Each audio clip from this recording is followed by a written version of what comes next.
Jadi teman-teman, kita mau belajar pagi ini bahwa alam semesta tidak sekedar dihidupi oleh manusia, tapi juga dihidupi oleh non-human being, yaitu makhluk.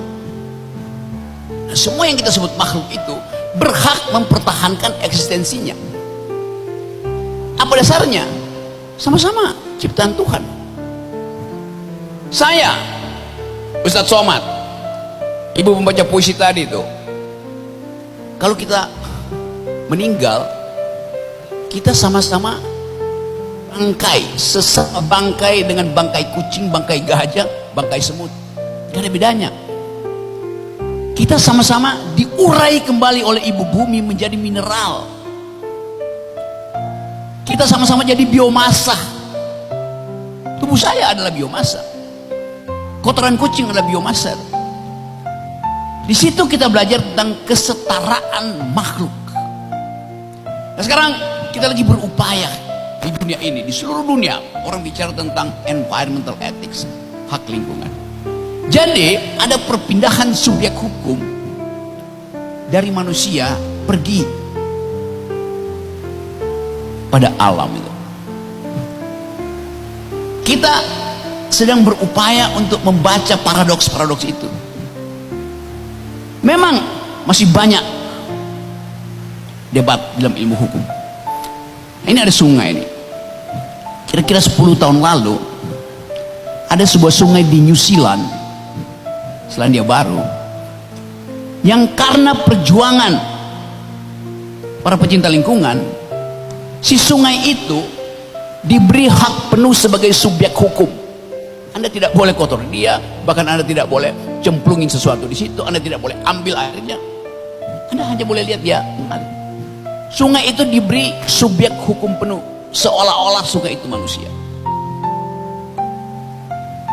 Memang ada problem. Bagaimana kalau sungai itu menenggelamkan orang? Apakah dia bikin pidana?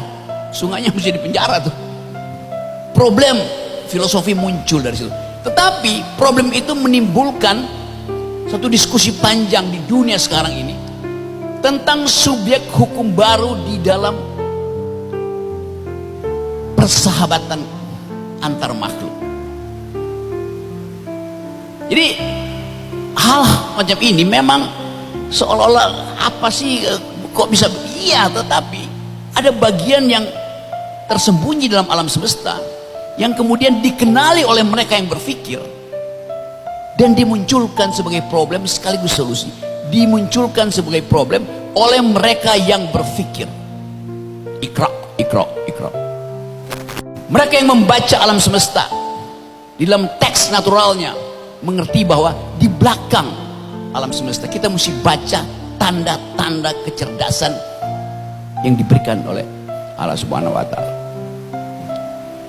Sebaliknya, begitu mulai terjadi kerusakan, tanda-tanda itu juga ditunjukkan oleh alam semesta, oleh Allah Subhanahu wa Ta'ala.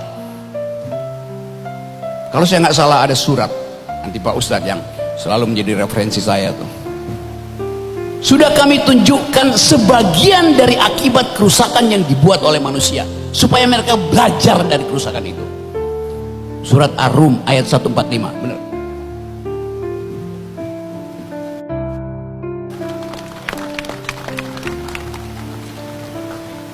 Yang ditunjukkan oleh Allah Subhanahu wa Ta'ala, sebagian dari kerusakan itu sudah kami hukumkan pada mereka supaya mereka belajar. Hanya sebagian loh. Bagaimana kalau semesta itu dihukum seluruhnya? Bagaimana kalau diulangi keadaan yang pernah dialami oleh Nabi Nuh itu? Jadi kita belajar dari tata bahasa alam. Dalam upaya untuk belajar itu, kita mau diskusi banyak hal, nanti ada soal-soal teknis. Tapi sekali lagi, di Indonesia kita lagi berupaya untuk menghasilkan cara berpikir baru, yaitu membuat kita percaya bahwa kita sedang menghadapi krisis multidimensi, satu katastrofi, satu kekacauan kecil di dalam kondisi ekologi bisa membatalkan negeri ini dari cita-cita menjadi makmur.